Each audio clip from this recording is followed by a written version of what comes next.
ವಿವರ್ಜಿತಂ ಪರಿಪೂರ್ಣಂ ಗುರುಂಶ್ಚಾನ್ ಗೀತಾರ್ಥಂ ವಕ್ಷ್ಯಾಮಿ ದೇಶತಃ ಸಮಸ್ತಗುಣ ಸಂಪೂರ್ಣಂ ಸರ್ವದೋಷ ವಿವರ್ಜಿತಂ ನಾರಾಯಣಂ ನಮಸ್ಕೃತ್ಯ ಗೀತಾ ತಾತ್ಪರ್ಯಮುಚ್ಯತೆ.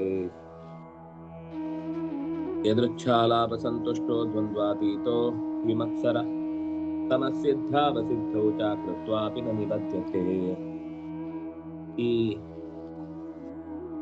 ಗೀತೆಯ ಮಾತಿನ ಭಾವವನ್ನು ನಾವು ಆಚಾರ್ಯರ ಮಾತಿನಲ್ಲಿ ಬಹಳ ಮುಖ್ಯವಾಗಿ ಕಂಡದ್ದು. ಯತಚಿತ್ತಾತ್ಮ ಅನ್ನೋದಕ್ಕೆ ಏನ್ ಅಭಿಪ್ರಾಯ, ಯತಚಿತ್ತಾತ್ಮ ಅನ್ನೋದರ ಲಕ್ಷಣ ಏನು ಅನ್ನೋದಕ್ಕೆ ಯದೃಚ್ಛಾಲಾಪ ಸಂತುಷ್ಟ, ಏನ್ ಬಂತೋ ಅದರಲ್ಲಿ ತೃಪ್ತಿ ಹೊಂದುವುದು ಅನ್ನುವುದು ಸರಿ. ದ್ವಂದ್ವಾತೀತ ಅಂದ್ರೆ ಹೇಗೆ, ಎರಡೂ ತರದ ಘಟನೆಗಳನ್ನು ಮೀರುವುದು ಅನ್ನುವ ಶಬ್ದದ ಅರ್ಥವನ್ನು ಕೃಷ್ಣನೇ ಅದರ ವಿವರಣೆಯನ್ನು ಕೊಟ್ಟು ಹೇಳ್ತಾನೆ. ತಮಸ್ಸಿದ್ಧಾವಸಿದ್ಧೌ ಚ, ಸಿದ್ಧಾ ಸಿದ್ಧೌ ಅಂತಂದ್ರೆ ಸಿದ್ಧೌ ಅಸಿದ್ಧೌ ಚ, ಸಿದ್ಧೌ ಅಸಿದ್ಧೌ ಚ ಕೃತ್ವಾ ಅಪಿ ನ ನಿಬಧ್ಯತೆ ಅಂತ ಇಷ್ಟು ಭಾವವನ್ನ ಆಚಾರ್ಯರ ಮಾತಿನಲ್ಲಿ ನಾವು ಕಂಡೆವು. ಅದು ಬಿಟ್ರೆ ನೇರವಾಗಿ ತಾತ್ಪರ್ಯದಲ್ಲಿ ಆಚಾರ್ಯರು ಏನು ಹೇಳಲಿಕ್ಕೆ ಹೋಗ್ಲಿಲ್ಲ. ಇಲ್ಲಿ ಯದೃಚ್ಛಾ ಲಾಭ ಅಂದ್ರೆ ಏನು ಅಂತ ನಾನು ಹಿಂದೆ ಹೇಳಿದ್ದೇನೆ ಅನ್ಸುತ್ತೆ. ಯಾಕಂದ್ರೆ ಯದೃಚ್ಛಾ ತದೃಚ್ಛಾ ಸ್ಯಾತ್ ಅಂತ ಅವನ ಇಚ್ಛೆಯನ್ನು ಯದೃಚ್ಛೆ ಅಂತ ಹೇಳ್ತಾರೆ.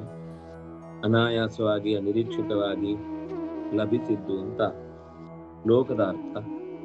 ದೈವೇಚ್ಛೆಯಿಂದ ಬಂದದ್ದು ಅಂತ ಈಶ್ವರೇಚ್ಛಾ ತದಿಚ್ಛಾ ಸ್ಯಾತ್ ಯದೃಚ್ಛಾ ಸ್ಯಾತ್ ಅಂತ ಮಾತು. ಇಲ್ಲಿ ಹಿಂದೆ ಕೃಷ್ಣ ಇದನ್ನ ಹೇಳಿದನು. ಅಥೋ ವಾ ಪ್ರಾಪ್ಸ್ಯಸಿ ಸ್ವರ್ಗಂ ಜಿತ್ವಾ ವಾ ಭುಕ್ಷ್ಯಸೆ ಮಹೀಂ ತಸ್ಮಾತ್ ಉತ್ತಿಷ್ಠ ಕೌಂತೆಯ ಯುದ್ಧಾಯ ಕೃತ ನಿಶ್ಚಯ. ಯುದ್ಧಕ್ಕೆ ನಿಶ್ಚಯ ಮಾಡಿ ಸ್ವರ್ಗ ಪ್ರಾಪ್ತಿಯಾದ್ರೂ ಆಗಬಹುದು, ಅದಕ್ಕೂ ತಯಾರಿರಬೇಕು. ಭೂಮಿಯಲ್ಲಿ ಉಳಿದು ಆಳ್ವಿಕೆನೂ ನಡೆಸಬಹುದು, ಅದಕ್ಕೂ ತಯಾರಿರಬೇಕು. ಸುಖ ದುಃಖೇ ಸಮೇ ಕೃತ್ವ ಲಾಭಾಲಾಭೌ ಜಯಾಜಯೌ ತಥೋ ಯುದ್ಧಾಯ ಯುಜ್ಯಸ್ವ ನೈವಂ ಪಾಪಮವಾಪ್ಸ್ಯಸಿ. ಪಾಂಡವರು ಈ ದ್ವಂದ್ವಾತೀತವಾಗಿ ಹೋರಾಡಿದ್ರು ಅನ್ನೋದು ಆರಂಭದಿಂದ ನಮಗೆ ಅರ್ಥ ಆಗುವ ಸಂಗತಿ. ಯುದ್ಧದಲ್ಲಿ ಅವರು ಎಂದೂ ಕೂಡ ಪ್ರಯತ್ನವನ್ನ ತೋರಿದ್ರು, ಪರಾಕ್ರಮವನ್ನ ತೋರಿದ್ರು ಅನ್ನೋದು 100ಕ್ಕೆ 100 ಸರಿ.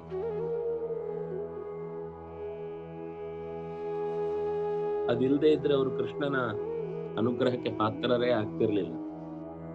ಧರ್ಮರಾಜನನ್ನು ಕೂಡ ಕೃಷ್ಣ ಅತ್ಯಂತ ಮೆಚ್ಚಿದ್ದ. ಸುಮ್ಮನೆ ಬೇಜವಾಬ್ದಾರಿತನದಿಂದ ಅನರ್ಥಗಳನ್ನೇ ಮಾಡಿಕೊಳ್ಳುವನಾಗಿದ್ರೆ ಕೃಷ್ಣ ಅಷ್ಟು ಸುಲಭದಲ್ಲಿ ಒಲಿದು ಬರುವಂತಹ ವ್ಯಕ್ತಿತ್ವದವನಲ್ಲ.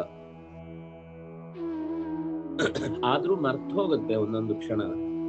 ಅವರು ಪರಮ ಭಕ್ತರು, ಎಚ್ಚರ ಇರುವವರು. ಆದ್ರೂ ಒಂದೊಂದು ಸರ್ತಿ ಮಧ್ಯದಲ್ಲಿ ಜಾಗೃತ ಸ್ಥಿತಿಯನ್ನ ತಲುಪಿಸಲುಕೋಸ್ಕರ ದೇವರು ಎಚ್ಚರ ಕೊಟ್ಟದ್ದು ನಮಗೆ ಗೊತ್ತಾಗುತ್ತೆ. ಹಾಗಾಗಿ ಮಹಾಭಾರತ ಅನ್ನುವ ವ್ಯಾಖ್ಯಾನ, ಮಹಾಭಾರತ ಅನ್ನೋದು ಗೀತೆಯ ವ್ಯಾಖ್ಯಾನ. ನಾವು ಮಹಾಭಾರತ ಓದ್ತಾ ಹೋದ ಹಾಗೆ ಗೀತೆಯ ಭಾವ ನಮಗೆ ತಲೆಯಲ್ಲಿದ್ರೆ ಎಲ್ಲಾ ಮಾತುಗಳು ಕೂಡ ಒಂದಲ್ಲ ಒಂದು ರೀತಿಯಲ್ಲಿ ಗೀತೆಯನ್ನೇ ಎಕ್ಸ್ಪ್ಲೋರ್ ಮಾಡ್ತಾ ಹೋಗುತ್ತೆ. ಆ ಎಕ್ಸ್ಪ್ಲೋರ್ ಆಗುವುದಕ್ಕೆ ಬೇಕಿರುವ ಪ್ರಧಾನವಾದ ಎಚ್ಚರ ಏನು ಅಂತಂದ್ರೆ, ಆ ಶ್ಲೋಕದಲ್ಲಿ ಬಂದ ಎಳೆ ಎಳೆಯನ್ನು ಕೂಡ ಐತಿಹಾಸಿಕವಾಗಿ, ಆಧ್ಯಾತ್ಮಿಕವಾಗಿ, ಮನಃಶಾಸ್ತ್ರೀಯವಾಗಿ ಗಮನಿಸುವ ಶಕ್ತಿ ನಮಗೆ ಇದ್ರೆ ಪಾತ್ರಗಳಲ್ಲೇ ಎಲ್ಲ ಶ್ಲೋಕಗಳ ಗೀತೆಯ ವಿವರಣೆಯು ಕೂಡ ಸಿಗ್ತಾ ಹೋಗುತ್ತೆ. ಇದೇ ಸರಿಯಾದ ವಿವರಣೆ. ಗೀತೆಗೆ ಬೇರೆ ನೀವೇನೇ ವಿವರಣೆ ಕೊಟ್ಟರು ಕೂಡ ಮಹಾಭಾರತದಲ್ಲಿ ಅದು ಕಂಡಿದ್ರೆ, ಅದಕ್ಕೆ ಆಚಾರ್ಯರು ಗೀತಾರ್ಥಂ ವಕ್ಷ್ಯಾಮಿ ಅಂತ ಹೇಳಿದ್ರು. ಅವ್ರಿಗೆ ಬೇಕಾದ, ಯಾಕಂದ್ರೆ ಕೃಷ್ಣ ಮಾಹಾತ್ಮ್ಯ ಉತ್ತಮಂ, ಅದ್ರ ಭಗವಂತನ ಮಹಾತ್ಮ್ಯವನ್ನು ಹೇಳುತ್ತೆ ಹೊರತು ಉಳಿದದ್ದೆಲ್ಲದಕ್ಕೂ ನಮಗೂ ಯಾವುದೇ ವ್ಯತ್ಯಾಸ ಇಲ್ಲ ಅನ್ನುವ ಭಾವ ಇಡೀ ಮಹಾಭಾರತದಲ್ಲಿ ಎಲ್ಲೂ ಕಾಣಲ್ಲ. ಕೃಷ್ಣ ಯಾವತ್ತಿಗೂ ಕೃಷ್ಣನೇ ಆಗಿರ್ತಾನೆ, ಅರ್ಜುನ ಯಾವತ್ತಿಗೂ ಅರ್ಜುನನೇ ಆಗಿರ್ತಾನೆ. ಎಲ್ಲರೂ ಅವರವರ ಪ್ರತ್ಯೇಕವಾದ ಗುಣಧರ್ಮಗಳಿಂದಲೇನೆ ಲೋಕದಲ್ಲಿ ಪರಿಚಿತರಾಗುವುದು. ಆದ್ರಿಂದ ಈ ಅಂಶವನ್ನ ಗಮನಿಸಬೇಕು ಅನ್ನೋದಕ್ಕೋಸ್ಕರ ಇಲ್ಲಿ ಆ ಪದಗಳ ವಿವರಣೆಯನ್ನ ನಾವು ನೋಡಿದ್ದಾಯಿತು.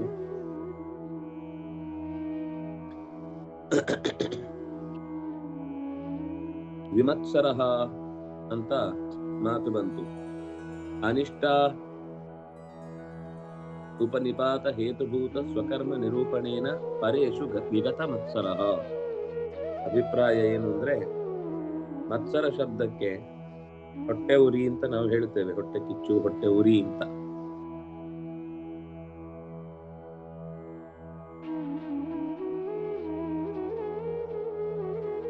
ಅದು ಚಂದದ ಶಬ್ದ.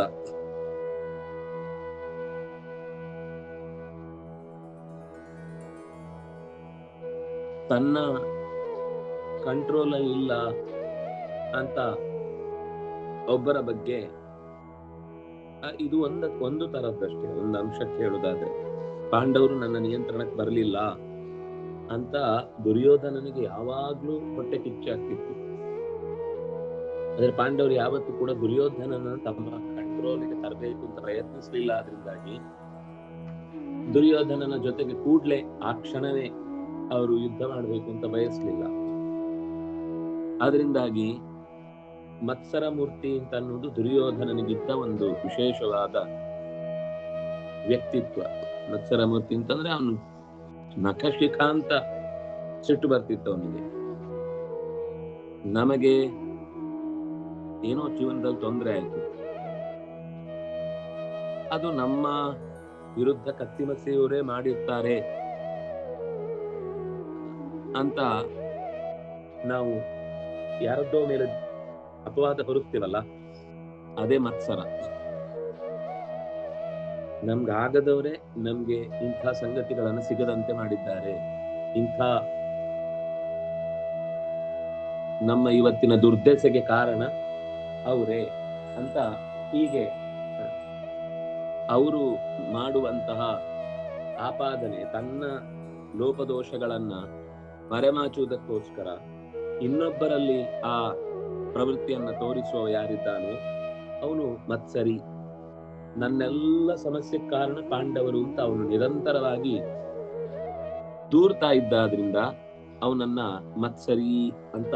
ಇದು ಇಲ್ಲಿ ಅಲ್ಲ, ತುಂಬಾ ಕಡೆ ಮತ್ತೆ ಮತ್ತೆ ಅವನ ಆ ಪ್ರಜ್ಞೆಯ ಬಗ್ಗೆ ಮಾತಾಡುವಾಗ ಈ ಮಾತನ್ನೇ ಎತ್ತಿ ಹೇಳ್ತಾರೆ. ತನ್ನ ಸಂಕಟಕ್ಕೆ ತನ್ನ ಪ್ರಾರಬ್ಧ ಕಾರಣ ಹೊರತು ಬೇರೆ ಯಾರೂ ಕಾರಣರಲ್ಲ. ಅವರ ಮೇಲೆ ಯಾವ ರೀತಿಯಿಂದಲೂ ಕೂಡ ಹಠ ಸಾಧಿಸುವುದಿಲ್ಲ ಅನ್ನುವ ಸ್ಥಿತಿ ಪಾಂಡವರದ್ದು. ಹಾಗಾಗಿ ಅವರು ವಿಮತ್ಸರ, ವಿಗತ ಮತ್ಸರ. ಮತ್ತಃ ಸರತಿ ಅನ್ನುವ ಒಂದು ಅರ್ಥದಲ್ಲಿ ಈ ಭಾವ ಇದೆ.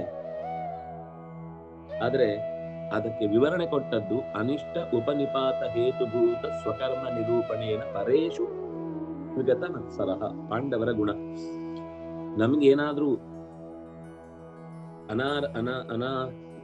ಅನಾನುಕೂಲ ಅಥವಾ ನಾವು ಅಂದುಕೊಂಡದ್ದಕ್ಕಿಂತ ಪ್ರತಿಕೂಲವಾದ ವಾತಾವರಣ ಉಂಟಾದ್ರೆ ಅದಕ್ಕೆ ಎದುರುಗಡೆಯವರನ್ನ ಕಾರಣ, ಯಾರನ್ನೋ ಒಬ್ಬರನ್ನ ಕಾರಣ, ಯಾರೋ ಒಂದು ವರ್ಗದವರು, ಯಾವುದೋ ಒಂದು ವ್ಯವಸ್ಥೆ ಅಥವಾ ಯಾವುದೋ ಒಂದು ಹೊರಗಿನಿಂದ ಅವ್ರು ತಪ್ಪು ಮಾಡಿದ್ರಿಂದ ನಮ್ಗೊಂದು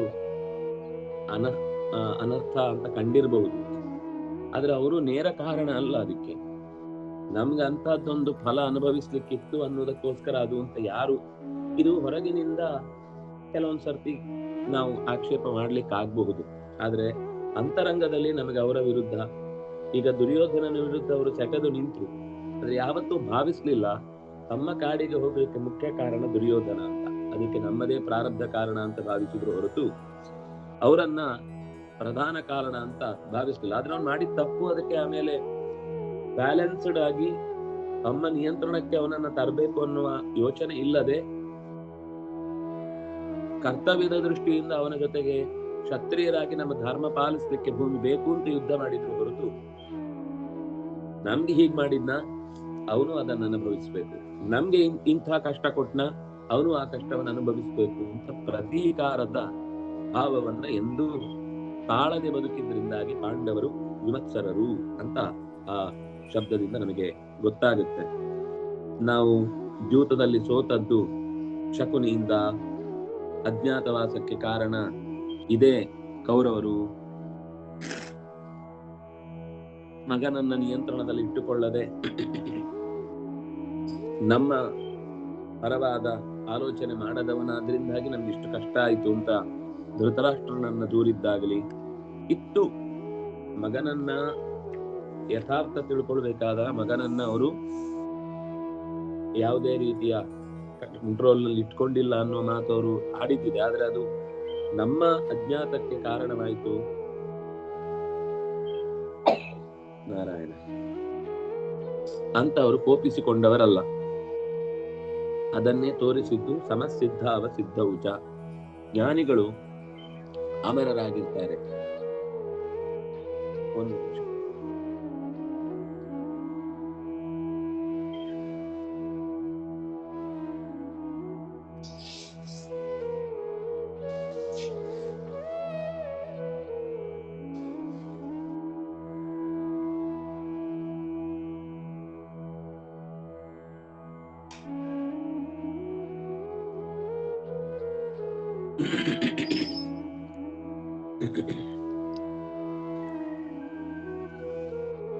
ಜ್ಞಾನಿಗಳಾದವರು ಯಾವತ್ತೂ ಕೂಡ ಅರಿವಿನ ಬೆನ್ನ ಹಿಂದೆ ಓಡುತ್ತಿರ್ತಾರೆ.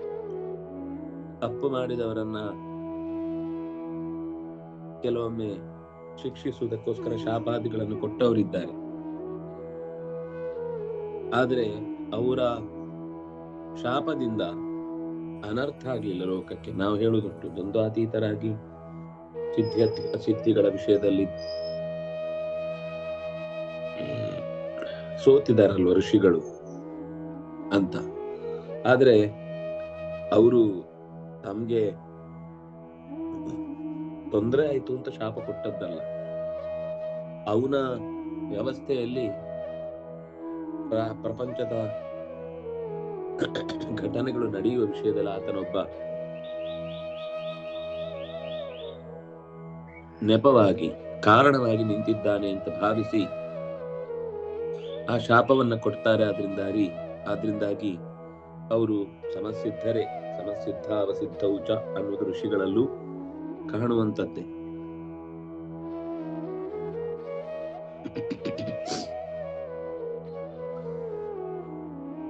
ಇದರಿಂದ ಏನು? ಇಷ್ಟು ಸಹಿಸಿಕೊಂಡದ್ರಿಂದ ಏನಾದ್ರೂ ಲಾಭ ಇದೆಯಾ? ಅನ್ಯಾಯಕ್ಕೆ ಸಪೋರ್ಟ್ ಮಾಡಿದ ಹಾಗಾಗುತ್ತಲ್ವಾ? ಸಿದ್ಧಿಗಳಿಗೆ ನಮ್ಮನ್ನು ನಾವು ಎಚ್ಚರಿಸಿಕೊಳ್ಳದೆ ಸುಮ್ಮನೆ ಅದನ್ನ ಒಪ್ಕೊಂಡು ಸಾಗುವುದು ತಪ್ಪಲ್ವಾ? ಅಂದ್ರೆ ಕೃತ್ವಾಪಿ ನ ನಿಬದ್ಧತೆ. ಸಿದ್ಧಿಗಳಿಗೆ ತಲೆ ಕೆಡಿಸಿಕೊಳ್ಳದೆ, ಯಾರ ಮೇಲೂ ಮತ್ಸರ ತಾಳದೆ, ಸರಿತಪ್ಪುಗಳ ನಡುವೆ ಸರಿಯಾದ ಎಚ್ಚರ ವಹಿಸಿ ಬಂದದ್ದನ್ನ ಬಂದಂತೆ ಒಪ್ಪಿಕೊಳ್ಳುವಂತಹ ಸ್ಥಿತಿಯಲ್ಲಿ ಇದ್ದು, ನ್ಯಾಯಪರವಾದ ಪ್ರಯತ್ನದ ದಾರಿಯಲ್ಲಿ ಯಾರು ಸಾಕ್ತಾನೋ ಅವನು ಆ ಪ್ರಯತ್ನವನ್ನ ಮಾಡಿಯೂ ಕೂಡ ಕರ್ಮದ ಬಂಧನದಲ್ಲಿ ಸಿಕ್ಕಿ ಹಾಕಿಕೊಳ್ಳುವುದಿಲ್ಲ. ಮಾ ಕರ್ಮ ಫಲ ಹೇತುರ್ಭೂ ಮಾತೇ ಸಂಗೋಸ್ತ್ವ ಕರ್ಮಣಿ. ಹಿಂದೆ ಈ ಮಾತು ಬಂತು 2ನೇ ಅಧ್ಯಾಯದಲ್ಲಿ. ಫಲಹೇತುಭೂತವಾದ ಪ್ರಯತ್ನ ಅವರದ್ದಲ್ಲ. ಫಲಕ್ಕೆ ಕಾರಣವಾದಂತಹ ವ್ಯವಸ್ಥೆಯಲ್ಲಿ ಅವರು ನಿಲ್ಲುವುದಲ್ಲ. ಹಾಗಂತ ಹೇಳಿ ಕರ್ಮವನ್ನೇ ಬಿಟ್ಟು ನಾನು ಏನು ಮಾಡುವುದೇ ಇಲ್ಲ ಅಂತ ನಿಷ್ಕ್ರಿಯರಾಗುವುದು ಕೂಡ ಸರಿಯಲ್ಲ. ಅಕರ್ಮಣಿ ಸಂಗಹ ತೇ ಮಾಸ್ತು ಅಂತಲೂ ಎಚ್ಚರ ಕೊಟ್ಟಿದ್ದಾನೆ. ಹಾಗಾಗಿ ನಿಬದ್ಧತೆ ಅಂತಂದ್ರೆ ಸಂಸಾರದಲ್ಲಿ ಮತ್ತೆ ಬಿದ್ದ ಅಂತ ಸಾಕು. ಅದು ನೀ ಅನ್ನೋ ಉಪಸರ್ಗ ನಿತರಾಂ ಬದ್ಧತೆ ಅಂತ ಅರ್ಥ. ನನಿಬದ್ಧತೆ ಅಂತಂದ್ರೆ ನಿತರಾಂ ನ ಬದ್ಧತೆ, ಖಂಡಿತ ಅವನು ಸಂಸಾರದ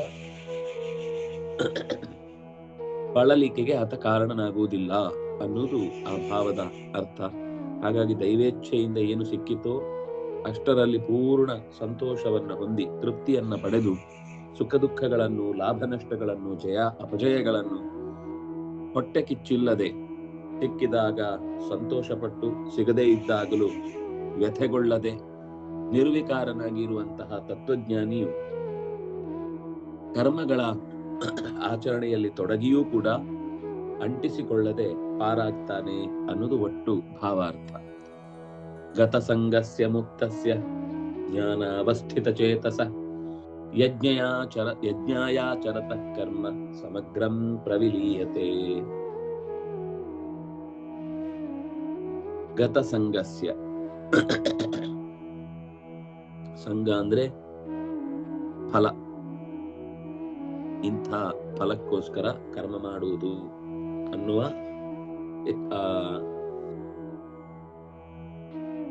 ವ್ಯವಸ್ಥೆಯಲ್ಲಿ ಹೀಗೆ ಆಗಬೇಕು ಅಂತ ಬಯಸುವುದು.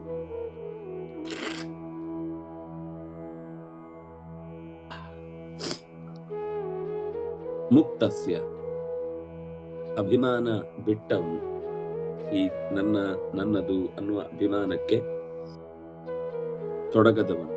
ಜ್ಞಾನಾವಸ್ಥಿತ ಚೇತಸ, ಜ್ಞಾನದಿಂದ ಸದಾ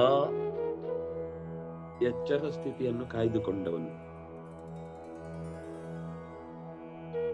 ಯಜ್ಞಾಯ ಆಚರತಃ ಕರ್ಮ, ಇದು ಭಗವಂತನಿಗೆ ಸಂಬಂಧಿಸಿದ್ದು ಅಂತ ಕರ್ಮ ಆಚರತಃ, ಕರ್ಮವನ್ನು ಆಚರಿಸುವವನಿಗೆ ಸಮಗ್ರಂ ಪ್ರವಿಲೀಯತೆ, ಅವನ ಹಿಂದಿನ ಪ್ರಾರಬ್ಧ ಅಂದ್ರೆ ಹಿಂದೆ ನಡೆದು ಹೋದದ್ದು, ಸಂಚಿತ ಮತ್ತು ಆಗಾಮಿ, ಹಿಂದಿನ ಮುಂದಿನ ಎಲ್ಲ ಕರ್ಮಗಳು ಕೂಡ ಸಮಗ್ರಂ, ಎಲ್ಲವೂ ಕೂಡ ಕ್ಲಿಯರ್ ಆಗ್ತಾ ಹೋಗುತ್ತೆ. ಅನುಭವಿಸಬೇಕಾದದ್ರಲ್ಲಿ ಆಗ್ಲೂ ಅದನ್ನ ಭಗವಂತ ಕೊಟ್ಟದ್ದು ಅಂತ ಒಪ್ಪಿಕೊಂಡಿದ್ದಾನೆ, ಅದರಿಂದ ಅದು ಕ್ಲಿಯರ್ ಆಗುತ್ತೆ. ಹಾಗೆ ಒಪ್ಕೊಂಡೇ ಸಾಗಿ ಬಂದದ್ರಿಂದ ಇನ್ನಷ್ಟು ಪೂರ್ವದ ಸಂಚಿತಗಳೇನಿತ್ತೋ ಅದೆಲ್ಲವೂ ಕೂಡ ಭಗವನ್ನಾಮಸ್ಮರಣೆಯಿಂದ ಪ್ರಕೃತ ಕರ್ಮದಲ್ಲಿಯೂ ಭಗವಂತನಿಗೆ ಒಪ್ಪಿಸಿ ಮಾಡುವುದರಿಂದ ಹೊಸ ಕರ್ಮ ಹುಟ್ಟುವುದಿಲ್ಲ, ಹಳೆ ಕರ್ಮ ಖಾಲಿ ಆಗುತ್ತೆ, ನಡುವಿನ ಕರ್ಮ ಅನುಭವಿಸಿ ತೀರಿ ಹೋಗುತ್ತೆ. ಹೀಗೆ ಸಮಗ್ರಂ ಪ್ರವಿಲೀಯತೆ ಅಂತ ಶ್ಲೋಕದಲ್ಲಿ ನಮಗೆ ಕಾಣುವ ಸಂಗತಿ. ಅಂದ್ರೆ ಕರ್ಮದ ವ್ಯವಸ್ಥೆಯ ಹಿಂದೆ 4 ಶ್ಲೋಕಗಳಲ್ಲಿ ಅದನ್ನು ವಿವರಣೆ ಮಾಡುತ್ತಾರೆ ಅಂತ ಹೇಳಿದ್ದು. ಅದರ ಮುಕ್ತಾಯಕ್ಕೆ ಬರ್ತಾನೆ. ಅಂದ್ರೆ ಕರ್ಮದ ಅಂಶದಲ್ಲಿ ಕರ್ಮ ಯೋಗಿಯಾದವನು ಹೇಗಿರ್ತಾನೆ ಅನ್ನುವುದಕ್ಕೆ ಮುಕ್ತಾಯ. ಉಪಸಂಹರತಿ ಗತಸಂಗಸ್ಯ, ಫಲದ ನಂಟನ್ನು ತೊರೆದವನು. ಗತಸಂಗಸ್ಯ ಫಲಸ್ನೇಹರಹಿತಸ್ಯ, ಹೀಗೆ ಫಲ ಸಿಗಬೇಕು, ಹೀಗೆ ಸಮಾಜದಲ್ಲಿ ವ್ಯವಸ್ಥೆ ನಡೀಬೇಕು, ಇದು ನಡೆಯದೇ ಇದ್ರೆ ಸಮಾಜದ ಎಲ್ಲ ಅವ್ಯವಸ್ಥೆಗಳಿಗೆ ಯಾರೋ ಒಬ್ಬರನ್ನ ಕಾರಣ ಅಂತ ಭಾವಿಸಿ ಅವರ ಬಗ್ಗೆ ತಲೆ ಕೆಡಿಸಿಕೊಳ್ಳದೆ ಇರುವಿಕೆ, ಇದು ಫಲಸ್ನೇಹರಹಿತತೆ. ಶರೀರದ ಮೇಲೆ ಅಭಿಮಾನ ಇಲ್ಲದವ ಮುಕ್ತ. ಈಗ ಇಲ್ಲಿ ಸಾಧನೆ ಮಾಡುವವನನ್ನು ಹೇಳ್ತಿದ್ದಾರೆ, ನೀವು ಮುಕ್ತಸ್ಯ ಅಂತಂದ್ರೆ ಅವ್ನು ಮೋಕ್ಷಕ್ಕೆ ಹೋಗಿದ್ದಾನ, ಏನ್ ಮಾತಾಡ್ತಿದ್ದೀರಿ ಅಂತ ಡೌಟ್ ಬರುತ್ತೆ. ಮುಕ್ತ ಅಂದ ತಕ್ಷಣ ಮುಕ್ತಿ ಹೊಂದಿದವನು ಅಂತ ಅಲ್ಲ, ಮುಕ್ತಿ ಹೊಂದಿದ ಈಗ ಅವನು ಸಾಧನೆ ಮಾಡ್ತಾ ಇದ್ದಾನೆ, ನೀವು ಮುಕ್ತ ಅಂತ ಹೇಗೆ ಹೇಳ್ತೀರಿ ಅಂತ ಖಂಡಿತ ಸಂದೇಹ ಬರುತ್ತೆ. ಅದಕ್ಕೆ ಆಚಾರ್ಯರು ಮುಕ್ತ ಅಂತಂದ್ರೆ ಫಲ, ಅದು ಶರೀರದ ಮೇಲೆ ಅಭಿಮಾನ ಇಲ್ಲದವನು ಅನ್ನುವ ಅರ್ಥದಲ್ಲಿ ಅದಕ್ಕೆ ಅಭಿಪ್ರಾಯ ತಗೊಳ್ಬೇಕು. ಇಲ್ಲ ಅಂದ್ರೆ ಅದಕ್ಕೆ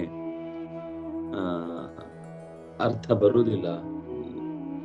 ಧರ್ಮಾಧರ್ಮಗಳ ನಿಯಮಕ್ಕೆ ಕಟ್ಟು ಬೀಳದ ಅಂತ ಪೂರ್ವಾಚಾರ್ಯರ ವ್ಯಾಖ್ಯಾನ.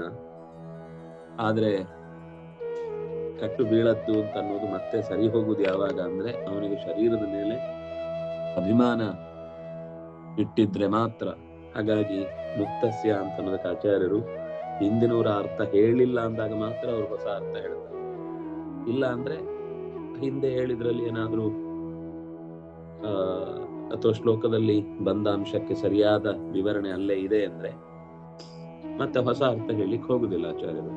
ಅಥವಾ ಇನ್ನೂ ಒಂದು ಹೊಸ ಅರ್ಥ ಇದ್ರೆ ಹೇಳ್ತಾರೆ.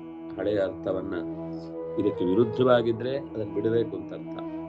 ಆ ಅರ್ಥವನ್ನ ಖಂಡಿಸದೆ ಹೊಸ ಅರ್ಥ ಹೇಳಿದ್ದಾರೆ ಅಂದ್ರೆ ಅದು ತಗೊಳ್ಬೇಕು, ಇದು ತಗೊಳ್ಬೇಕು ಅಂತ ಅರ್ಥ.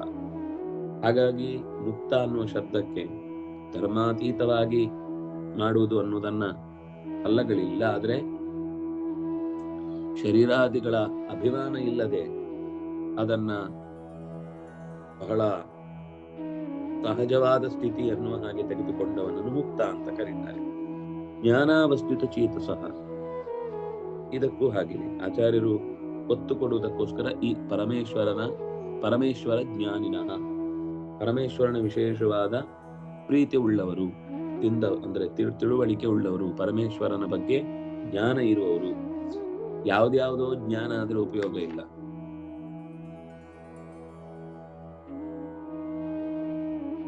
ಜ್ಞಾನ ಮಾರ್ಗದಲ್ಲಿ ನೆಲೆಗೊಂಡವ ಅಂತ ಹೀಗೆ ಹಿಂದಿನವರ ಅಭಿಪ್ರಾಯ. ಆದ್ರೆ ಅದು ಜ್ಞಾನ ಅಂದ್ರೆ ಲೋಕಕ್ಕೆ ಜ್ಞಾನದ ದಾರಿಗಳು ಬೇರೆ ಬೇರೆ ಇದೆ. ಯಾವ ಜ್ಞಾನ ಗೊತ್ತಿಲ್ಲ.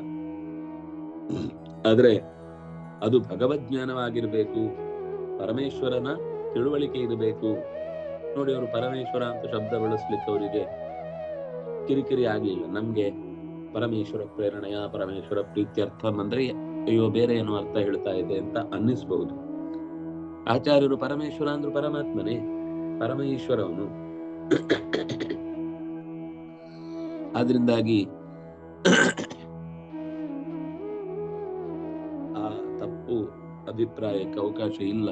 ಪರಮೇಶ್ವರ ಶಬ್ದಕ್ಕೇನು ಅದು ಭಗವಂತನನ್ನ ದೂರ ಇಟ್ಟು ಮಾತನಾಡುತ್ತೆ ಅಂತ ಭಾವಿಸ್ಬೇಕಾದ ಅಗತ್ಯ ಇಲ್ಲ. ಅವರು ಹಾಗೆ ಅನ್ಕೊಳ್ಬಹುದು, ಅವರಿಗೆ ಆ ರೀತಿಯಾದ ಚಿಂತನೆ ಬರಬಹುದು.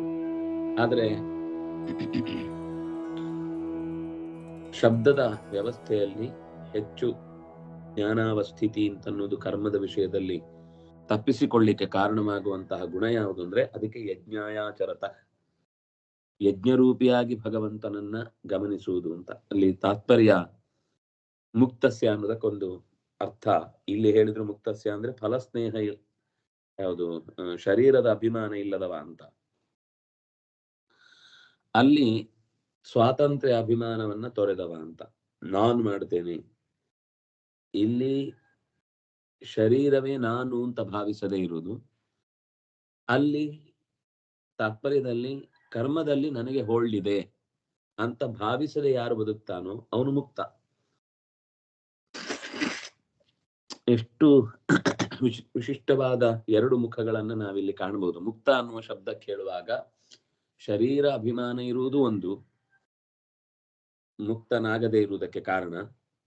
ಎರಡನೇದು, ಮುಕ್ತನಾಗದೇ ಇರುವುದಕ್ಕೆ ಕಾರಣ ನಾವು ಈಗ ಮುಕ್ತರಾಗದೇ ಇದ್ದೇವೆ ಅನ್ನೋದಕ್ಕೆ ಒಂದು ಪ್ರಧಾನ ಕಾರಣ ನಾನೇ ಎಲ್ಲ ಮಾಡ್ತೇನೆ, ನಾನೇ ಎಲ್ಲ ಬದಲಿಸಿ ಬಿಡ್ತೇನೆ, ನನ್ನಿಂದಲೇ ಎಲ್ಲ ನಡೆಯುತ್ತೆ ಅಂತ ಭಾವಿಸಿ ನಾವು ಅದರ ಹಿಂದೆ ಬೆನ್ನು ಬಿಡುವುದು. ಇದಕ್ಕೆ ಇನ್ನು ಆ ಶಬ್ದಗಳ ಬಿಡಿಸುವಿಕೆಗೆ ಏನೇನು ಅರ್ಥ ಬರಬಹುದು ಅಂತ ನಾವು ಮತ್ತೆ ನಾಳೆಯ ಚಿಂತನೆಯಲ್ಲಿ ಇನ್ನೊಂದು ಸ್ವಲ್ಪ ಹೊತ್ತು ಮಾಡ್ಬೋದು ಅನ್ಸುತ್ತಲ್ವಾ. ಯಾಕೆಂದ್ರೆ ಇದು ಚತುರ್ದಶ ಸ್ತೋತ್ರ 1/4 ಗಂಟೆ ಸಾಕು, ನಾವು ಗೀತೆಯನ್ನೇ ಸ್ವಲ್ಪ ಹೊತ್ತು ಮಾಡೋಣ ಅಲ್ವಾ? ಪರವಾಗಿಲ್ಲ ಅಲ್ಲ? ಸರಿ ಸರ್, ಸರಿ ಸರ್.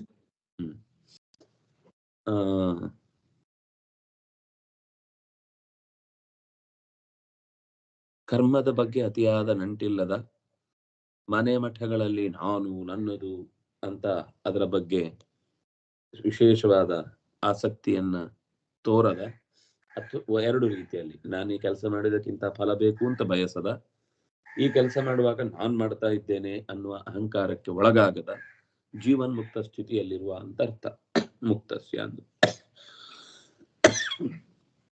ಈ ಶರೀರದ ಅಭಿಮಾನದಿಂದ ಮುಕ್ತನಾಗುವುದು ಅಂದ್ರೆ ಪುರಮೇಕಾದಶದ್ವಾರಂ ಮಜಸ್ಯ ವಕ್ರಚೇತಸ ಅನುಷ್ಠಾಯ ಶೋಚತಿ ಮುಕ್ತಶ್ಚ ವಿಮುಚ್ಯತೆ ಅಂತ ಮಾತು ಬಂದಿದೆ. ಏಕಾದಶ ದ್ವಾರದಿಂದ ಕೂಡಿದ ಈ ಪುರವನ್ನ ಅವಕ್ರಚೇತಸಃ ಅಜಸ್ಯ ಅನುಷ್ಠಾಯ, ಪರಮಪುರುಷನಾದ ಸ್ವಲ್ಪವೂ ವಿಕಾರ ಇಲ್ಲದ ಭಗವಂತನ ಕಾರ್ಯಕ್ಕಾಗಿ ಯಾರು ಶರೀರವನ್ನು ಜೋಡಿಸ್ತಾನೋ ಅವನು ವಿಮುಕ್ತ. ಅಂದ್ರೆ ಅವನಿಗೆ ಶರೀರದ ಮೇಲೆ ದುರಭಿಮಾನ ಇಲ್ಲದೆ ನಡೆಯುವವನು. ವಿಮುಕ್ತೋ ನಿರಭಿಮಾನಾತ್ ಪೂರ್ವಮೇವಾ ಪರೋಕ್ಷ ದೃಕ್ ಮುಖ್ಯತೋ ಮುಚ್ಯತೆ ಪಶ್ಚಾತ್ ದುಃಖಾದ್ಯಾಭಾಸಃ ಹಾನತಃ. ಅಪರೋಕ್ಷ ಜ್ಞಾನಿ ಅಭಿಮಾನ ಮುಕ್ತನಾದ್ದರಿಂದ ಅವನು ಮೊದಲೇ ಮುಕ್ತ, ಅನಂತರ ದುಃಖಾದಿಗಳಿಂದಲೂ ಕಳಚಿಕೊಂಡು ವಿಮುಕ್ತನಾಗ್ತಾನೆ ಅಂತ ಇದು ಭವಿಷ್ಯತ್ ಪರ್ವದ ವಚನದಲ್ಲಿ ಬಂದ ಮಾತು. ಅಲ್ಲಿಲ್ಲ ಅದು. ಜ್ಞಾನಾವಸ್ಥಿತ ಚೇತಸಃ ಅಂದ್ರೆ ಜ್ಞಾನದಲ್ಲಿ ಅವಸ್ಥಾನ ಅಂತ ಕಾಣುತ್ತೆ, ಆದ್ರೆ ಯಾವ ಜ್ಞಾನ ಅಂತ ಆಚಾರ್ಯರೇ ಬಿಡಿಸಿ ಹೇಳಿದ್ರಿಂದ ಗೊತ್ತಾಯ್ತಿಲ್ಲ, ಅಂದ್ರೆ ಇದು ಗೊತ್ತೇ ಆಗ್ತಿರ್ಲಿಲ್ಲ ಜ್ಞಾನ ಯೋಗದಲ್ಲಿರುವುದು ಅಂತ. ಆದ್ರೆ ಭಗವಜ್ಞಾನದಲ್ಲಿ ನೆಲೆಗೊಂಡ ಚಿತ್ತಕ್ಕೆ ಮಾತ್ರ ಸ್ವಾತಂತ್ರ್ಯದಿಂದ ತನ್ನನ್ನು ಹೊರಗಿಟ್ಟು ಯೋಚನೆ ಮಾಡ್ಲಿಕ್ಕೆ ಬರುತ್ತೆ. ನಾನೇ ಎಲ್ಲ ಮಾಡ್ತೇನೆ ಅಂತ ಭಾವಿಸದೆ ಪರಮಾತ್ಮ ಎಲ್ಲ ಮಾಡಿಕೊಡ್ತಾನೆ, ಅವನ ಕಾರ್ಯಕ್ಕೆ ಅನುಗುಣವಾಗಿ ನಾವೆಲ್ಲ ನಮ್ಮ ಕಾರ್ಯವನ್ನ ಜೋಡಿಸ್ಕೊಳ್ಬೇಕು ಅಂತ ಅವನಿಗೆ ಗೊತ್ತಾಗತ್ತೆ. ಹಾಗಾಗಿ ಭಗವಜ್ಞಾನದಿಂದ ಕೂಡಿದ್ರೆ ಮಾತ್ರ ಮುಕ್ತನಾಗ್ಲಿಕ್ಕೆ ಸಾಧ್ಯ. ಸ್ವಾತಂತ್ರ್ಯ ತನ್ನದು ಅಂತ ಯಾವತ್ತೂ ಭಾವಿಸಲ್ಲ ಅವನು. ಅಥವಾ ಶರೀರದ ಮೇಲೆ ಅಭಿಮಾನ ಯಾವಾಗಿರುತ್ತೆ ಅಂದ್ರೆ ಆ ಶರೀರದ ಕಾರ್ಯದಿಂದ ಉಂಟಾಗುವ ಫಲವನ್ನ ನನಗೆ ಬೇಕು, ಹೀಗೆ ಸಿಗಬೇಕು ಅಂತ ನಾನು ಬಯಸುವುದು ಆದಾಗ ಅನರ್ಥಗಳು ನಡೆಯುತ್ತವೆ. ಹಾಗಾಗಿ ಜ್ಞಾನಾವಸ್ಥಿತ ಚೇತಸ್ ಅಂದ್ರೆ ಮನಸ್ಸು ಅಂತ ಮೇಲ್ನೋಟಕ್ಕೊಂದು ಅರ್ಥ ಬರುತ್ತೆ, ಆದ್ರೆ ಚೇತಸ್ಸು ಅನ್ನೋದು ಚೇತಃ ಚಿತ್ತಂ ಸ್ಮರಣ ಕಾರಣಂ, ನೆನಪಿಗೆ ಕಾರಣವಾಗುವ ಮನಸ್ಸಿನ ಪ್ರಭೇದವನ್ನು ಇಟ್ಟುಕೊಂಡ್ರೆ ಜ್ಞಾನದಿಂದ ಅವಸ್ಥಿತವಾದ ಚಿತ್ತ, ಪರಮಾತ್ಮ ಜ್ಞಾನದಿಂದ ಕೂಡಿದ ನೆನಪು ಏನಿದೆ, ಸ್ಮರಣೆಯ ಭಾಗ ಏನಿದೆ, ಅದರಿಂದ ಕೂಡಿದವನೇ ಜ್ಞಾನಾವಸ್ಥಿತ ಚೇತಾಹ ಅಂತ ಆಗುತ್ತೆ. ಚೇತಾಹ ಚೇತಸೌ ಚೇತಸಃ ಅದು ಪುಲ್ಲಿಂಗ ಆಗ್ಬಿಡುತ್ತೆ ಜ್ಞಾನಾವಸ್ಥಿತ ಚೇತಸ ಅನ್ನೋ ಶಬ್ದದಲ್ಲಿ. ಯಜ್ಞಾಯ ಆಚರತಃ ಕರ್ಮ, ಇದೊಂದು ಸುಂದರವಾದ ಪದ. ಯಜ್ಞಕ್ಕಾಗಿ ಆಚರಣೆ ಮಾಡಬೇಕು ಅಂತ. ಏನದು ಯಜ್ಞಕ್ಕಾಗಿ? ಹಿಂದೆ ಮಾತು ಬಂದಿದೆ, ಯಜ್ಞಾರ್ಥಾತ್ ಕರ್ಮಣೋನ್ಯತ್ರ ಲೋಕೋಯಂ ಕರ್ಮ ಬಂಧನ. ನಾವು ಯಾವುದೇ ಕರ್ಮವನ್ನ ದ್ವೇಷದಿಂದ ಮಾಡಿದ್ರೆ ಅದನ್ನ ಯಜ್ಞ ಅಂತ ಸಮರ್ಪಣೆ ಮಾಡ್ಲಿಕ್ಕೆ ಕಷ್ಟ ಆಗುತ್ತೆ. ಯಾಕೆಂದ್ರೆ ಅಸೂಯೆ ದ್ವೇಷದಿಂದ ಕೂಡಿದ್ದಾಗ ಆ ಕರ್ಮದಲ್ಲಿ ನಾನ್ ಅನ್ಕೊಂಡ ಹಾಗಾಗ್ಬೇಕು, ಅದು ಆಗದೇ ಇದ್ರೆ ನನಗೆ ಕೋಪ ಬರುತ್ತೆ. ಆ ಯಾವುದೇ ಕರ್ಮ ಮಾಡುವಾಗ್ಲೂ ಅವರಿಗೆ ಪ್ರತೀಕಾರ ತೀರಿಸುವ ಹಠ ಇದ್ದಾಗ, ಅದು ನಾನು ಅವರಿಗೊಂದು ತೊಂದರೆ ಆದಾಗ ಆನಂದ ಪಡ್ತೇನೆ ಅಂತ ಒಂದು ಹಠ ಇದೆಯಲ್ಲ, ಇದು ಭಗವಂತನ ಪ್ರಜ್ಞೆಯನ್ನು ಮರೆಸಿ ಬಿಡುತ್ತೆ. ನನಗೊಂದು ಆನಂದ ಆಗುತ್ತೆ ಅವ್ರ ಮೇಲೆ ನಾನು ಹಠ ಸಾಧಿಸಿದಾಗ, ಅಲ್ಲಿ ಅದು ಯಜ್ಞದ ಸ್ವರೂಪತೆಯನ್ನು ಕಳ್ಕೊಂಡ್ ಬಿಡುತ್ತೆ. ಯಜ್ಞಾರ್ಥಾತ್ ಕರ್ಮಣೋನ್ಯತ್ರ, ಯಜ್ಞ ಅಂದ್ರೆ ಅದು ಅವನಿಗೋಸ್ಕರ, ಅವನ ವ್ಯವಸ್ಥೆಯಿಂದಲೇ ಅವನಿಗೋಸ್ಕರವೇ ನಡೆದಿರುವ ಕಾರ್ಯ ಅಂತ ಭಗವಂತನಿಗೆ ಒಪ್ಪಿಸುವಂತಹ ಸ್ಥಿತಿ ಇದ್ರೆ ಮಾತ್ರ ಅದು ಯಜ್ಞ ಆಗ್ಲಿಕ್ಕೆ ಸಾಧ್ಯ. ನಮ್ಗೆ ಯಜ್ಞ ಎಲ್ಲ ಬೇಡರಿ, ನನಗೆ ನನ್ನ ಮನಸ್ಸಮಾಧಾನ ಮುಖ್ಯ, ಆಯ್ತು.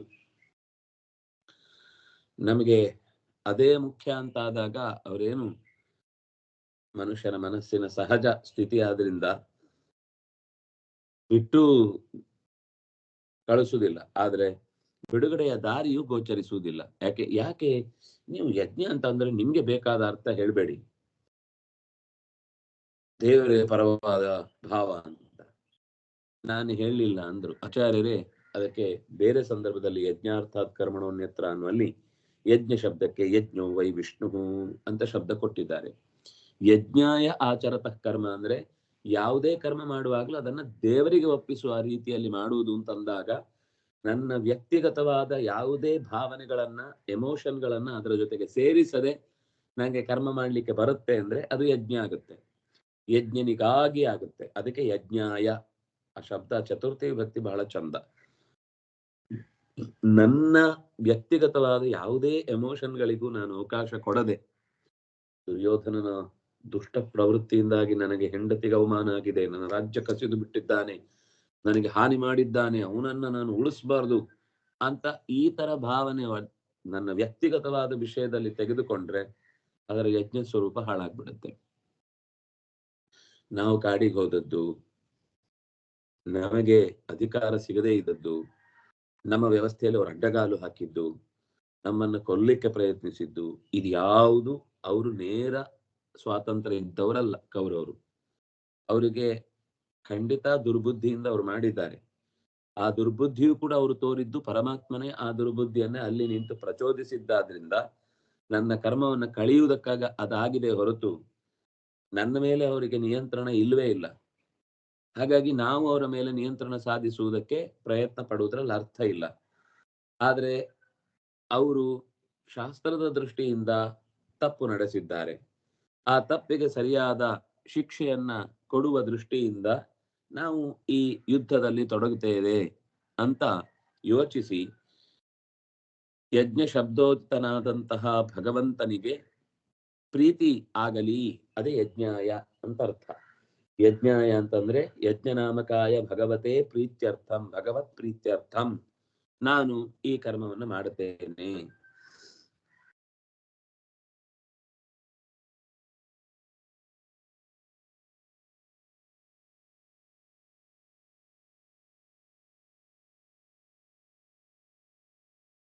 ನಿವೃತ್ತಿ, ಯಜ್ಞ ನಿವೃತ್ತ್ಯರ್ಥಂ ಅಂತ ಯಜ್ಞಾಯ ಅನ್ನೋ ಶಬ್ದಕ್ಕೆ ಅರ್ಥ ಕೊಟ್ಟಿದ್ದಾರೆ.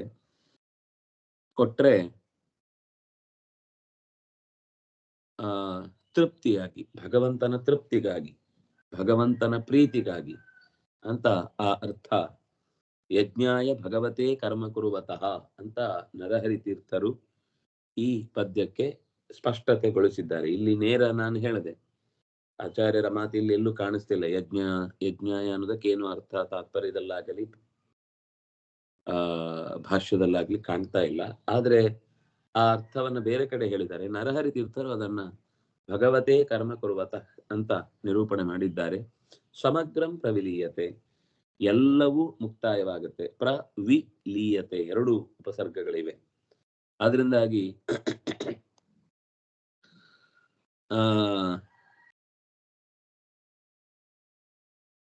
ಸಮಗ್ರಂ ಅನ್ನೋದಕ್ಕೇನರ್ಥ? ಅಗ್ರ ಅಂದ್ರೆ ಕೊನೆಯಲ್ಲಿ ಬರುವ ಫಲ, ಅಗ್ರದಿಂದ ಕೂಡಿದ್ದು ಸಮಗ್ರ. ಸಮಗ್ರಂ ಪ್ರವಿಲೀಯತೆ ಅಂತಂದ್ರೆ ಕರ್ಮ ವಿಶೇಷದಿಂದ ಮಾಡಿದ, ಅಂದ್ರೆ ಕರ್ಮ ವಿಶೇಷದಿಂದ ಬರುವ ಫಲದಿಂದ ಕೂಡಿದ ಕರ್ಮ, ಅಂದ್ರೆ ಹಿಂದಿನ ಕರ್ಮವನ್ನು ಅನುಭವಿಸ್ಲಿಕ್ಕೋಸ್ಕರ ಈ ಕರ್ಮ ಮಾಡಿದ್ದು. ಆ ಕರ್ಮವನ್ನು ಮಾಡಿದ್ರಿಂದ ಕರ್ಮದ ಫಲ ಅಂತ ಒಂದಿದೆ. ಆ ಫಲದಿಂದ ಕೂಡಿದ್ದನ್ನ ಸಮಗ್ರ ಅಂತ ಶಬ್ದದಲ್ಲಿ ಹೇಳ್ತಾರೆ. ಹಾಗಾಗಿ ಸಮಗ್ರಂ ಪ್ರವಿಲೀಯತೆ ಅಂತಂದ್ರೆ ಸಂಪೂರ್ಣ ನಾಶ ಆಗುತ್ತೆ. ಸಮಗ್ರಂ ಎಲ್ಲವೂ. ಸಮಗ್ರಂ ಕರ್ಮದ ಅಗ್ರಭಾಗ, ಕೊನೆಯ ಭಾಗ ಅಂತ ಅನ್ನಿಸುವುದು ಅದು ಫಲದಲ್ಲಿ ಪರ್ಯವಸಾನ ಹೊಂದಿದಾಗ. ಹಾಗಾಗಿ ಸಮಗ್ರ ಅಂತಂದ್ರೆ ಫಲಯುಕ್ತವಾಗಿ ಇರುವ ಎಲ್ಲ ಕರ್ಮಗಳು ಕೂಡ ಪ್ರವಿಲೀಯತೆ. ಇನ್ನೊಂದು ಅರ್ಥ ಸಮಗ್ರಂ ಅಂದ್ರೆ ಎಲ್ಲವೂ ಬೇರು ಸಹಿತ ಪರಿಪೂರ್ಣವಾಗಿ ಪ್ರವಿಲೀಯತೆ. ಸ್ವಲ್ಪ ಕರ್ಮ ಉಳಿಯುವುದು ಅಂತ ಇಲ್ಲ. ಅದಕ್ಕೆ ಸಮಗ್ರಂ ಅನ್ನುವ ಕ್ರಿಯೆಗೆ ಅನ್ವಯಿಸಿದ್ರಿಂದ ಆ ಎರಡು ಮುಖಗಳಲ್ಲಿ ಆ ಅರ್ಥವನ್ನ ತೆರೆದು ಹೇಳುವಂಥದ್ದನ್ನ ನಾವು ಗಮನಿಸಬಹುದು. ಹಾಗಾದ್ರೆ ನಾವು ಹೇಗೆ ಅರ್ಥ ಮಾಡಬೇಕು ಅಂದ್ರೆ, ಒಂದೇ ಶಬ್ದದಿಂದ ಎರಡು ಅರ್ಥ ಬರಬೇಕು ಅಂದ್ರೆ ಅಗ್ರಾಭ್ಯಾಂ ಸಹಿತಂ, ಆದ್ಯಂತವಾಗಿ. ಸಮಗ್ರ ಅಂತಂದ್ರೆ ತುದಿಯಿಂದ ಕೊನೆ ತನಕ ಎಲ್ಲವೂ ಕೂಡ ಇಲ್ಲವಾಗುತ್ತೆ. ಮೊದಲಿನಿಂದ ಹಿಡಿದು ಕೊನೆಯ ತನಕದ ಎಲ್ಲ ಕರ್ಮಗಳು ಕೂಡ ಅಪರೋಕ್ಷ ಜ್ಞಾನಕ್ಕೆ ಕಾರಣವಾಗುವ ತನಕದ ಎಲ್ಲ ಕರ್ಮಗಳೂ ಕೂಡ ನಾಶವಾಗುತ್ತೆ. ಅಂದ್ರೆ ಪೂರ ನಾಶ ಆಗುವುದು ಅಂತಂದ್ರೆ ಸಾಧ್ಯ ಇಲ್ಲಲ್ಲ ಅಂತ ಒಂದು ನಮಗೆ ಯೋಚನೆ ಬರುತ್ತೆ. ಯಾಕೆಂದ್ರೆ ಪ್ರಾರಬ್ಧ ಅನ್ನೋದು ಅನುಭವಿಸಿ ಮುಗಿದ ಮೇಲೇನೆ ಮುಗಿಯುವುದು. ಯಾವುದು ಲೀಯತೆ ಅದು ಪೂರ್ತಿ ಹೋಗುತ್ತೆ. ಈ ಚರಮ ಜನ್ಮಕ್ಕೆ ಕಾರಣವಾದ ಕರ್ಮ ಚೂರು ಅನುಭವಿಸ್ಲಿಕ್ಕೆ ಬಾಕಿ ಇದೆ ಅಂತಂದ್ರೆ ಅಲ್ಲಿ ಅಂಟಿಸಿಕೊಳ್ಳದೆ ಹೋಗುತ್ತೆ ಅಂತ. ಆ ಕರ್ಮ ಇರುತ್ತೆ, ಆದ್ರೆ ಆ ಕರ್ಮದಿಂದ ಅವನು ಆಗ್ಲೇ ಜ್ಞಾನಾವಸ್ಥಿತ ಚೇತಸ್ಕನಾದ್ರಿಂದ ಅದು ಅಂಟುವ ಕರ್ಮವಾಗಿ ಪ್ರಾರಬ್ಧ ಅನ್ನೋದು ಅವನನ್ನ ತಡೆಯುವುದಿಲ್ಲ. ಯಾಕೆಂದ್ರೆ ಆಗ್ಲೇ ಅವನು ಭಗವಜ್ಞಾನದಿಂದ ಕೂಡಿರ್ತಾನೆ. ಅದರಿಂದಾಗಿ ಭಗವಂತನ ಎಚ್ಚರಿಕೆಯ ಜೊತೆಗೆ ಆ ಕರ್ಮವನ್ನು ಮಾಡ್ತಾನೆ ಅನ್ನುವುದು ಸಮಗ್ರಂ ಪ್ರವಿಲೀಯತೆ ಅಂತ ಬಂದಾಗ ಪ್ರ ಮತ್ತು ವಿ ಎರಡು ವಿಷ್ಣುವಾಚಕವಾದ ಶಬ್ದ. ಭಗವಂತನಲ್ಲೇ ಅವನದನ್ನ ಒಪ್ಪಿಸ್ತಾನೆ, ಅದರಿಂದಾಗಿ ಅವನ ಕರ್ಮದ ದೋಷಗಳನ್ನೆಲ್ಲ ನಾಶ ಮಾಡ್ತಾನೆ. ಸಮಗ್ರಂ ಎಲ್ಲವೂ ಕೂಡ ಪ್ರವಿಲೀಯತೆ, ಪರಮಾತ್ಮನಲ್ಲಿ ಪ್ರಕಾರನಾದ ವಿಕಾರನಾದ ಪ್ರ ಅನ್ನುವ ಶಬ್ದದಿಂದ ಅಕಯ ಪ್ರವಿಸಂಭೂಮ ಸಕಃ ವಿಷ್ಣುವಾಚಕ ಅಂತ ಶಬ್ದ ವಿವರಣೆ ಇರುವುದರಿಂದ ಆ ಅಂಶದಲ್ಲಿ ಲೀಯತೆ, ಭಗವಂತನಲ್ಲಿ ಇದೆಲ್ಲ ಕರ್ಮಗಳು ಕೂಡ ಲೀನವಾಗುತ್ತೆ, ನಾಶವಾಗುತ್ತೆ ಅನ್ನೋದು ಅಭಿಪ್ರಾಯ ಇಲ್ಲಿ ತಿಳಿದು ಬರ್ತಾ ಇದೆ. ಫಲದ ಅಪೇಕ್ಷೆ ಇಲ್ಲದ, ದೇಹೇಂದ್ರಿಯಗಳ ಮೇಲೆ, ಮನೆ ಮಠಗಳ ಮೇಲೆ, ನನ್ನ ಒಡೆತನದಲ್ಲಿದೆ ಎನ್ನುವ ದುರಭಿಮಾನದಿಂದ, ತನ್ನ ಸ್ವಾತಂತ್ರ್ಯದಿಂದ ದುರಭಿಮಾನದಿಂದ ಮುಕ್ತನಾದ, ತಾನೇ ಎಲ್ಲ ಮಾಡ್ತೇನೆ ಅಂತ ಅನ್ನುವ ಅಹಂಕಾರವನ್ನ ಬಿಟ್ಟುಕೊಟ್ಟಿರುವ, ಭಗವಂತನ ಜ್ಞಾನದಲ್ಲಿ ನಿತ್ಯ ನೆಲೆಗೊಂಡ ಚಿತ್ತವುಳ್ಳ ವ್ಯಕ್ತಿಯು ಭಗವಂತನಿಗಾಗಿ ಕರ್ಮವನ್ನ ಆಚರಿಸ್ತಾ ಅನಿಷ್ಟ ಕರ್ಮಗಳನ್ನು ತುದಿಯಿಂದ ಕೊನೆಯ ತನಕ ಎಲ್ಲವನ್ನು ಕೂಡ ಕಳೆದುಕೊಳ್ತಾನೆ. ಅಪರೋಕ್ಷದ ತನಕದ ಎಲ್ಲ ಕರ್ಮಗಳು, ಅಪರೋಕ್ಷದ ನಂತರದೆಲ್ಲ ಪ್ರಾರಬ್ಧ, ಅದು ಅನುಭವಿಸ್ಲೇಬೇಕು. ಆದ್ರೆ ಅದು ಸಮಗ್ರ ಅಂತ ಹೇಳಿದ್ರಿಂದ ಮತ್ತೆ ಅಂಟಿಸಿಕೊಳ್ಳುವ ಸಮಸ್ಯೆ ಇಲ್ಲ. ಆದ್ರಿಂದಾಗ ಅದನ್ನು ಸಮಗ್ರ ಅನ್ನುವ ಶಬ್ದದಿಂದ ಹೇಳಿದ್ರು. ಇಷ್ಟು ಈ ಶ್ಲೋಕಕ್ಕೆ ಬಂದ ಅರ್ಥ. ಮುಂದೆ ತುಂಬಾ ಸುಂದರವಾದ ಮತ್ತೊಂದು ಶ್ಲೋಕವನ್ನ ನಿರೂಪಣೆ ಮಾಡ್ತಾರೆ. ಇದನ್ನ ಕರ್ಮದ ಕೊನೆಯಲ್ಲಿ ಹೇಳಿಕೊಳ್ಳುವ ಒಂದು ಅಭ್ಯಾಸ ಇದೆ. ಬ್ರಹ್ಮಾರ್ಪಣಂ ಬ್ರಹ್ಮ ಹವಿರ್ ಬ್ರಹ್ಮಾಗ್ನೌ ಬ್ರಹ್ಮಣಾಹುತಂ ಬ್ರಹ್ಮೈವತೇನ ಗಂತವ್ಯಂ ಬ್ರಹ್ಮಕರ್ಮ ಸಮಾಧಿನ ಅಂತ ಅದರ ಭಾವವನ್ನ ಮತ್ತೆ ನಾಳೆ ಗ್ರಹಿಸೋಣ ಅಂತ ಹೇಳ್ತಾ ಶ್ರೀ ಹರಿಪ್ರಿಯತಾಂ ಶ್ರೀ ಕೃಷ್ಣಾರ್ಪಿತಂ ಅಸ್ತು.